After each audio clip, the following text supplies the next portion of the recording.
Yo, halo semuanya. Perkenalkan, nama saya Rafael Jinsa Simamura. Saya dari kelas 10 TP1 dan saya akrab dipanggil Jin. Kali ini saya bersama rekan sekelompok saya yaitu.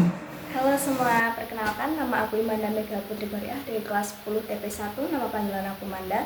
Nah, kali ini kami akan menjelaskan tugas kami tentang menggunakan energi terbarukan seperti panel surya yang akan dijelaskan oleh teman saya Jin. Nah guys, jadi kenapa sih kita harus menggunakan energi terbarukan? Contohnya seperti panel surya. Karena panel surya itu menghasilkan energi yang lebih bersih dan juga tidak menghasilkan karbon dioksida atau CO2, sehingga tidak akan menimbulkan polusi udara dan juga polusi energi. Nah, kira-kira di Indonesia ada nggak ya yang menggunakan panel surya sebagai sumber energi utama? Tentu ada, yaitu PLTS Terapung Cirata. Nah, saya akan menunjukkan video kepada kalian dan kalian semoga menyimak video ini.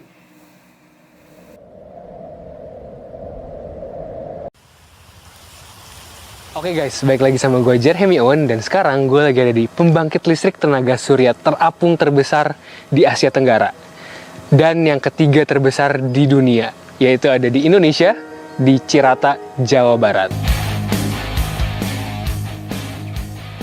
Gila, ini tuh luas banget guys, bahkan gue nggak bisa lihat bagian ujung lainnya PLTS terapung ini. Jadi, luas PLTS Terapung Cirata ini tuh sekitar 200 hektar atau sebagai gambaran setara sekitar 280 lapangan sepak bola. Dan semua panel surya itu tersusun dan dibagi jadi 13 pulau. Nah, kalau kalian perhatiin, ini tuh susunan dari 340.000 panel surya loh. Nah, kerennya PLTS Terapung Cirata ini bisa menghasilkan listrik sekitar 192 MWP. Ya, sekitar 50 ribuan rumah lah. Jujur di sini daerahnya enak banget sih, karena udaranya berasa bersih, sejuk, dan juga asri. Jadi itu dia video tentang PLTS Terapung Cirata ini. Pionir tenaga surya terapung di Indonesia. Coba bayangin deh, kalau ini semua dibuat seluas Pulau Madura, kita bisa bikin sumber listrik di Indonesia bersih tanpa menghasilkan emisi atau polusi lagi. Nah, keren banget nggak sih video dari Jeremy Owen tadi? Tetapi kalian pernah mikir nggak bagaimana caranya panel surya itu bekerja? Bagaimana caranya panel surya menghasilkan listrik? Nah, itu akan dijelaskan oleh rekan saya yaitu Manda.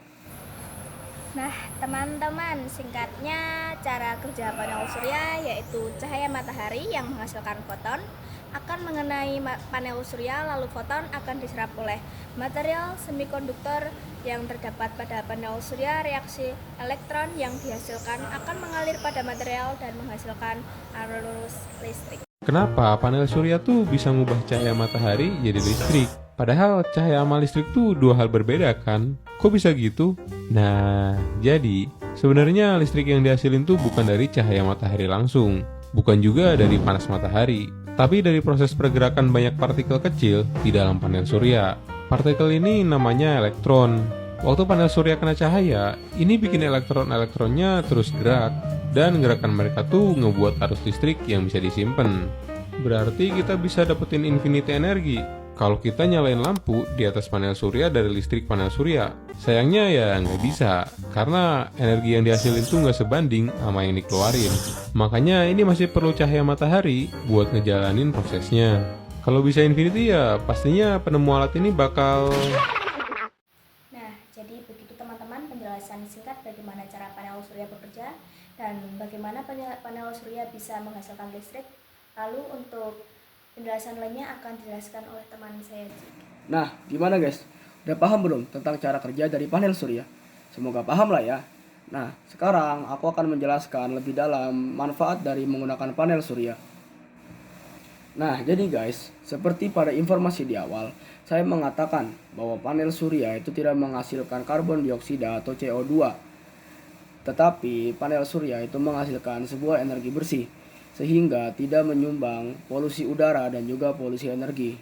Tetapi masa itu doang sih manfaat dari panel surya? Oh, tentu enggak. Panel surya itu dapat digunakan di tempat-tempat terpencil untuk menghasilkan listrik, dan juga dapat mengurangi ketergantungan pada sumber energi fosil yang pasti bakal habis ke depannya. Nah, gimana teman-teman? Panel surya memang sebagus itu kan? Makanya sekarang banyak orang yang mulai beralih menggunakan panel surya untuk menghasilkan listrik untuk keperluan sehari-harinya. Nah, sebagai penutup akan saya serahkan kepada rekan sekelompok saya yaitu Manda. Nah, sekian saja penjelasan dari kami berdua. Semoga penjelasan kami dapat teman-teman mengerti, dan jika ada pertanyaan silahkan ditanyakan. Saya dan teman saya Jin terbuka untuk menjawab pertanyaan kalian. Terima kasih.